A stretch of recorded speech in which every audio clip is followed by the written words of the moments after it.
Now, there's a strange kind of magic in memory, especially when it comes to video games. And I'm not talking about those iconic boss battles or the famous titles that made the history books, but in fact the games that existed in the corner waiting for their moment to shine. And I think perhaps you know the ones I'm on about. Maybe it was that game you rented on a whim, or was it a title that you played during a long weekend at your cousin's house? Whichever one it was, for some reason you never forgot about it. So today, we're going back to a time when every game felt like a doorway to something bigger. So let's celebrate those underrated hits of the Super Nintendo.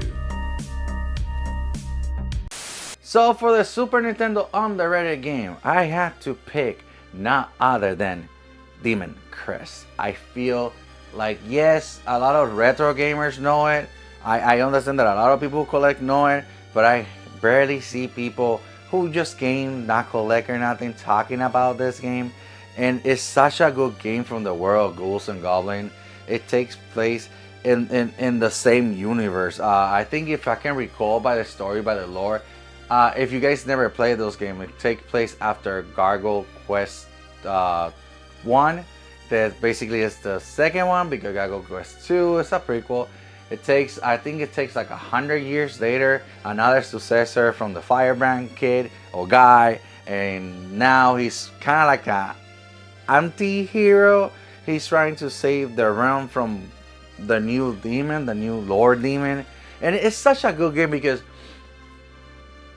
it looks like Ghosts and Goblins in a certain aspect, but at the same time incorporates like this type of Metroidvania sense to it, like feel to it, where you have to go around the map, and maps are interconnected, but at the same time you can fly to a map. You can actually fly up high in the sky, fly to another area, and in this area you can open this area. It's the way that they did it.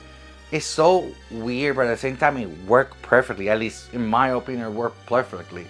And I just love that sometimes you have to buy certain items or have certain items just to kill a certain boss or just to be better at certain area, and the different power up. This game is such a better version from the NES version. It's just, and I know it's a Super Nintendo game, the graphics are amazing, but the mechanics and how they did everything was such a step up from the other ones.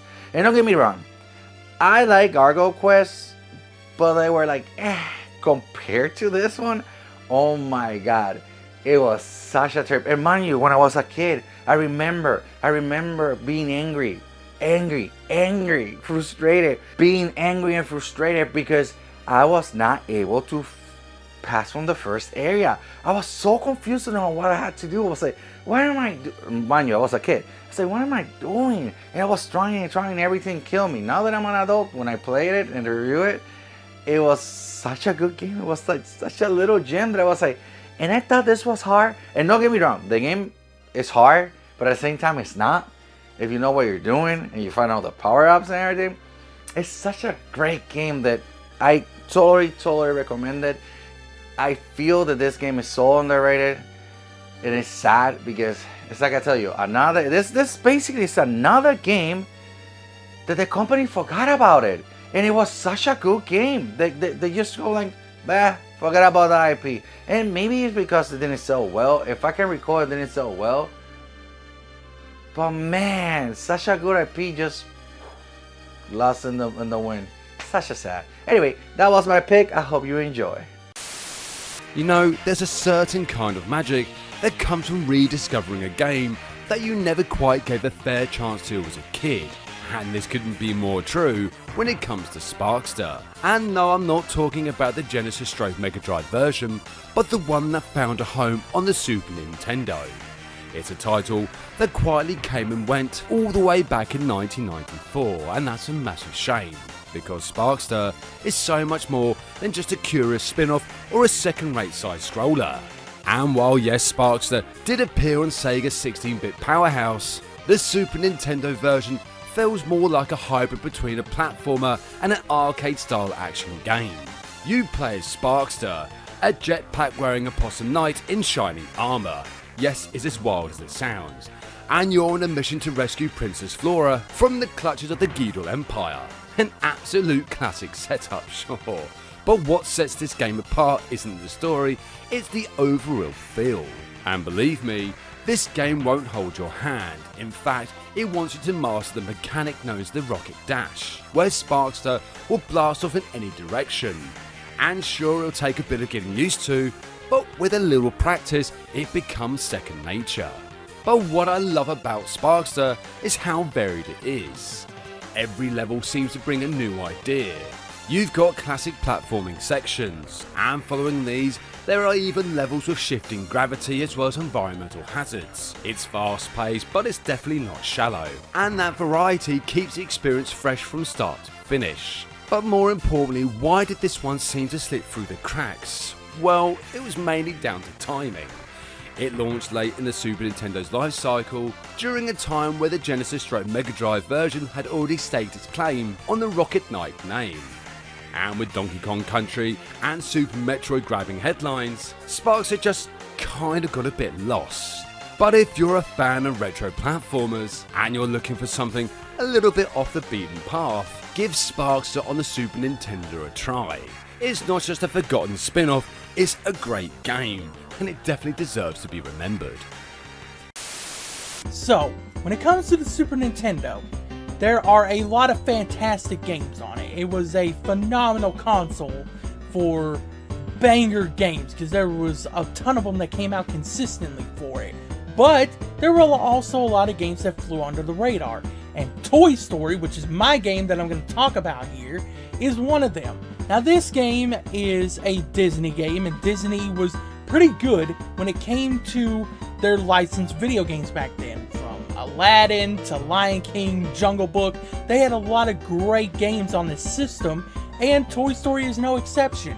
In this game, you go through different major moments within the movie, and you also have a boss fight every, I'd say, 2 to 3 stages. Really fun game, but it was also, just like all the other games that I mentioned, really hard. So if you're willing to deal with that, you're gonna have a good time with this game, especially if you are a fan of the Toy Story brand and if you enjoy that series. And I can understand why it kind of flew under the radar for a lot of people, and that's because it came out in '95 alongside the movie, so it was at the end of the Super Nintendo lifestyle. A lot of people were looking forward to the N64 at the time, so it's pretty easy to see why that is. But that is why Toy Story is my pick specifically for this list. What do you think about it? Let me know down in the comments below, and I'll see you in the next one. Now, I'm going to throw a little bit of curveball at you, just a little bit, just a little sidearm.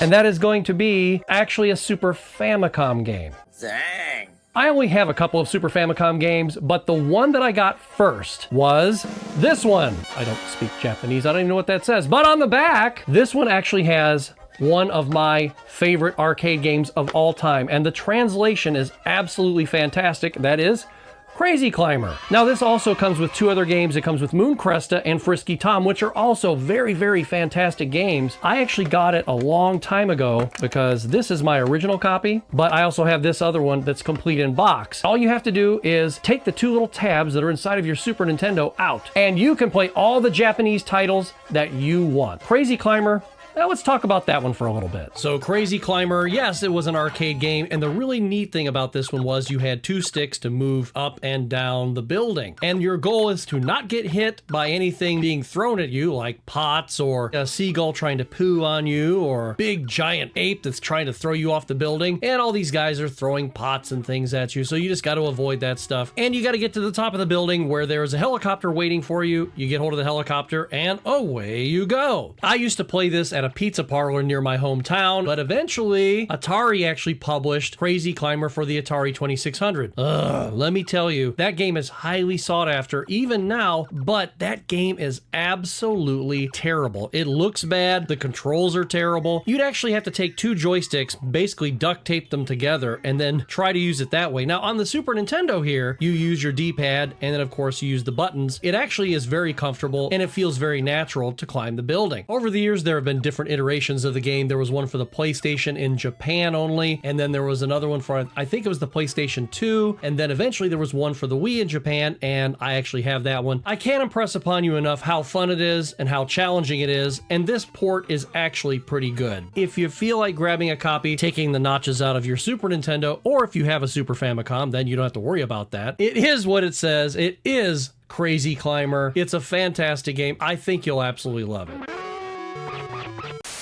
Good old Pinocchio. We all grew up with the Disney movie, right? All right, cool.